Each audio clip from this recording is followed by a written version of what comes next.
இன்றைக்கு தமிழகத்தில் சரியான பரிசோதனை நம்ம ஏழைகளுக்கு சரியான முறையில் பரிசோதனை செய்யாத காரணத்தில் பல பேர் புற்றுநோயால் பாதிக்கிறாங்க. இன்றைக்கு அதிக அளவு இன்றைக்கு நாளுக்கு நாள் புற்றுநோய் பரவி கொண்டிருக்கின்றது.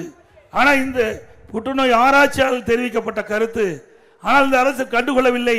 அனைத்து இந்திய அண்ணா திராவிட முன்னேற்ற கழக அரசு பொழுது 15 லட்சம் பேர்களுக்கு அங்கே பரிசோதனை செய்யப்பட்டது. மருத்துவம் 15 லட்சம் மருத்துவ முகாம் நடத்தப்பட்டது. அந்த 15 லட்சம் மருத்துவ முகாமில் ஏழை மக்கள் கலந்து கொண்டு அவருடைய உடல்நிலை பரிசோதனை செஞ்சு நோய்வாயிருந்தால் உடனுக்குடன் சம்பந்தப்பட்ட மருத்துவமனைக்கு அவளை அனுப்பி வைத்து அந்த நோயை குணப்படுத்தினோம். இன்றைக்கு விடியா திமுக அரசு இதை எதுவுமே கண்டுகொள்ளாத காரணத்தினால் ஏழை மக்கள் அதிகமாக இந்த புற்றுநோயால் பாதிக்கிறாங்க.